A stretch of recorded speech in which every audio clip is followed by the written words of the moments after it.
Saudara-saudaraku semua, berjumpa lagi dengan saya. Salam bahagia, damai sejahtera, salam budaya, salam Indonesia, rahayu untuk kita semua.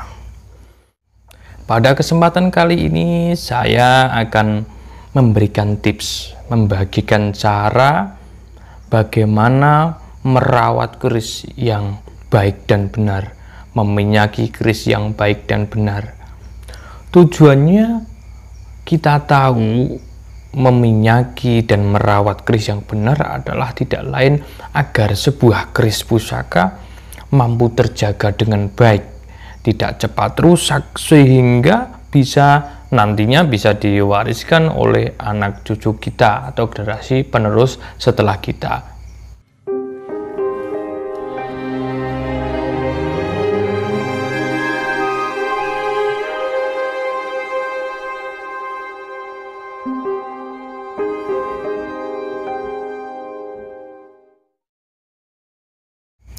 Untuk meminyaki sebuah keris atau merawat sebuah keris dengan minyak, tentunya kita tidak asal-asalan ya dalam memilih minyak untuk merawat keris tersebut atau keris-keris kita. Yang pertama, minyak yang digunakan adalah minyak yang kadar airnya 0%. Jadi tidak mengandung kadar air. Karena apa?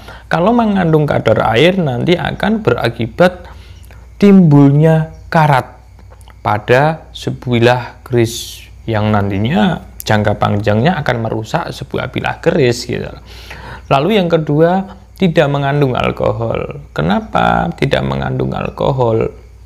Karena alkohol itu sifatnya cepat menguap. Jadi nantinya pertama kalau di dalam sarung warangka itu nanti akan menguap dan merusak kayu warangka, dan juga minyak tidak bisa meresap ke dalam pori-pori besi karena ada alkoholnya yang membuat minyak itu menguap.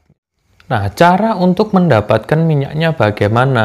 Nah, sekarang sudah banyak ya yang menjual, baik itu di offline maupun di online. Bisa lihat-lihat di online, cari-cari di online untuk membeli minyak keris atau minyak pusaka. Nah, kalau kita menginginkan untuk membuat sendiri bagaimana? Bisakah? Bisa.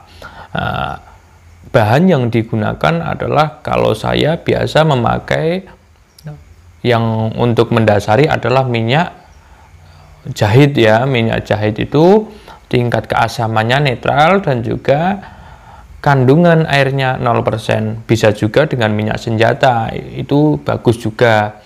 Atau ada beberapa sahabat atau kawan-kawan Tosan Aji itu memakai baby oil atau minyak bayi, itu juga tingkat keasamannya netral. Namun di sini saya lebih sering memakai minyak jahit. Nah, kelebihan dari minyak jahit ini adalah dia kadar airnya 0%, lalu untuk tingkat keasamannya juga netral. Keasamannya itu netral. Lalu dia tidak berbau, tidak beraroma, dan juga tidak berwarna-warnanya bening.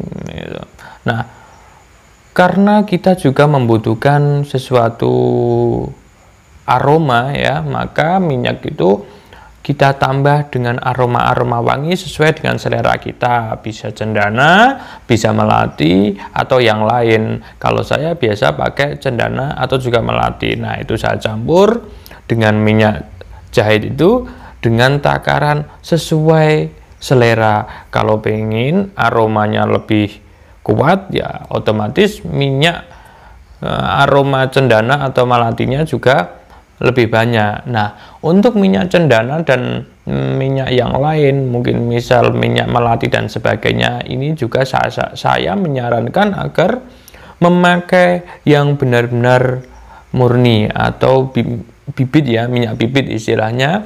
Jadi dia tidak ada kandungan bahan-bahan yang lain kecuali minyak itu sendiri. Kecuali minyak misal cendana ya cendana yang murni, tidak ada alkoholnya, tidak ada daya yang lain. Nah, nanti baru dicampurkan dengan minyak jahit atau minyak senjata. Bahan-bahan yang diperlukan atau yang perlu disiapkan adalah, yang pertama adalah minyak. Ya, minyak. Nah, ini yang saya ceritakan, minyak ini saya campur sendiri dengan minyak jahit, dengan minyak cendana dan sedikit melati. Jadi ini aman. Lalu yang kedua adalah kuas. Nah, saya memakai 2 kuas. Kuas ini yang pertama untuk membersihkan kotoran atau debu-debu yang menempel pada bilah saat kondisi kering. Lalu yang kedua ini yang kecil untuk meminyaki grease nantinya yang akan dicelup ke minyak grease. Yang ketiga banyak adalah kita harus menyiapkan tisu. Nah, tisu ini fungsinya nanti untuk membersihkan minyak-minyak yang berlebih atau menyerap minyak-minyak yang berlebih ya. Baik, mari kita mulai untuk meminyaki grease. Pertama, hal yang harus kita lakukan adalah mengeluarkan bilah grease dari warangkanya. Keluarkan bilah grease dari warangkanya dengan cara hati-hati. Nah, setelah keluar, letakkan warangka di tempat yang aman. Nah, setelah kita mengeluarkan bilah grease dari warangka, maka kuas bilah grease dengan kuas yang satu yang kering. Nah, ini tujuannya untuk membersihkan debu-debu yang menempel pada bilah grease dalam kondisi kering.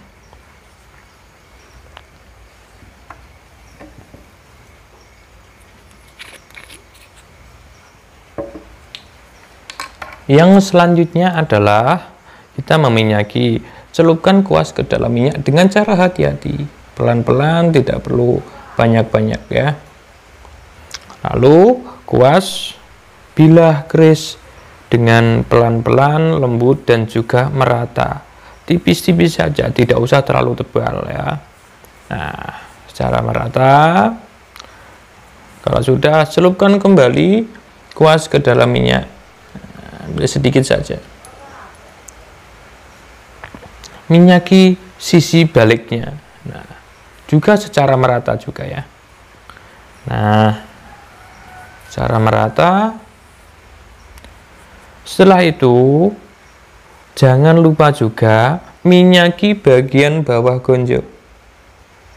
Nah, bagian bawah gonjo ini, baik itu yang di depan maupun belakang ini juga perlu diminyaki ya.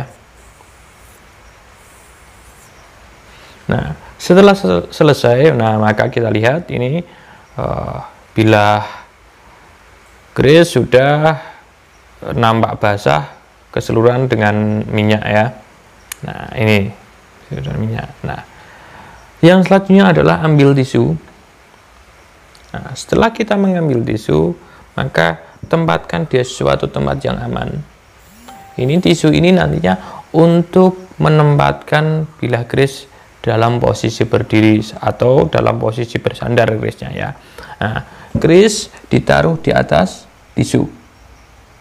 Nah, disandarkan kurang lebih 30 menit.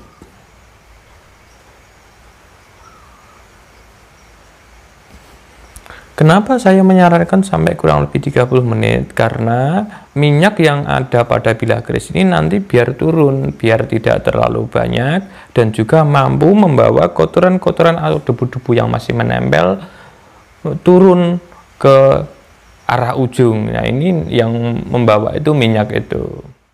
Nah, setelah kurang lebih 30 menit, maka kita ambil ya. Nah, kita lihat bahwasanya ini bilahnya atau minyak yang menempel pada bilah sudah sedikit luntur ya, dalam arti udah mengalir ke ujung tadi karena kita sudah mengangin-anginkan di bagian kurang lebih 30 menit. Nah, dan juga kita bisa melihat, nah ini adalah yang warna hitam di tisu ini adalah sebuah kotoran-kotoran atau debu-debu yang menempel pada bilah grease yang terbawa turun atau terbawa mengalir oleh minyak-minyak yang kita oleskan tadi.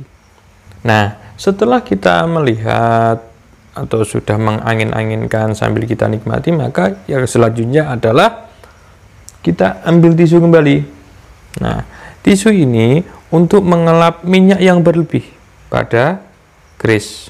Nah, kita lap lagi. Nah, agar minyaknya tidak terlalu banyak.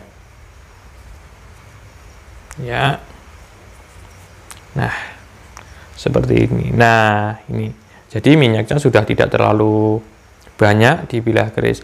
Kenapa perlu dilap lagi? Tadi sudah diangin-anginkan.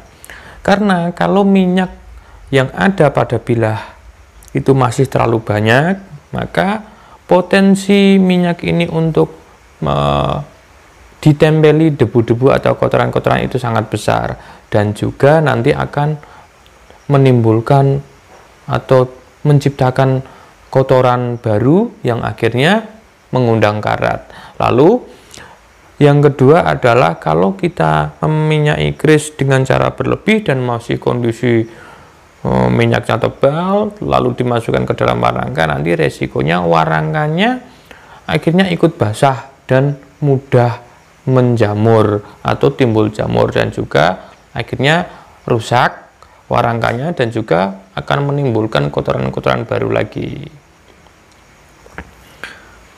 Nah, setelah itu kita masukkan kembali bilah keris ke dalam warangka dengan hati-hati. Nah, setelah masuk, kita kembalikan atau kita simpan ke tempat yang baik. Nah, kalau yang mempunyai singep, dimasukkan ke dalam singep. Nah, lakukan hal itu, meminyaki sebilah keris dengan cara berkala, maksimal 3 atau 4 bulan sekali. Nah, ini tujuannya untuk apa? Karena dalam waktu kurang lebih 3-4 bulan itu minyak itu sudah hilang ya, sudah menipis, maka kita perlu meminyaki secara berkala kurang lebih 3-4 bulan sekali. Nah, dengan cara seperti itu diharapkan sebilah keris mampu terjaga dari kerusakan-kerusakan, dan sehingga nantinya bisa diwariskan atau diturunkan kepada generasi penerus kita. Nah, selain itu, tambahnya kebiasaan orang-orang dalam meminyaki keris itu memakai dupa atau memakai asap-asapan, baik itu kemenyan dan yang lain. Nah, ini bagaimana? Saya sendiri terbiasa memakai dupa juga, namun karena untuk saat ini bertujuan untuk memberikan tutorial atau cara merawat, jadi saya tidak memakai. Namun biasanya saya memakai. Nah, seperti halnya asap-asap pewangian kemenyan, dupa, dan lain-lain, ini kami bertujuan untuk aromaterapi. Jadi tidak ada tujuan yang lain seperti mengundang jin, mengundang bangsa halus, dan sebagainya. Ini tidak ada. Kami hanya bertujuan untuk aromaterapi. Jadi kalau kita sedang meminyaki keris atau merawat keris, menghirup aroma wewangian, maka efek yang ada adalah pikiran kita, jiwa kita itu rileks. Jadi tenang, jadi kita bisa melakukan aktivitas merawat keris juga dengan tenang. Sekian tips atau tutorial atau pengetahuan dari kami. Semoga bermanfaat pengetahuan yang sedikit ini, dan jangan lupa terus ikuti video-video kami agar selalu bisa mendapatkan manfaat, dan jangan lupa dibagikan kepada saudara-saudara yang juga membutuhkan agar lebih bermanfaat. Sampai jumpa di lain kesempatan. Salam bahagia, damai sejahtera, salam budaya, salam Indonesia, rahayu untuk kita semua.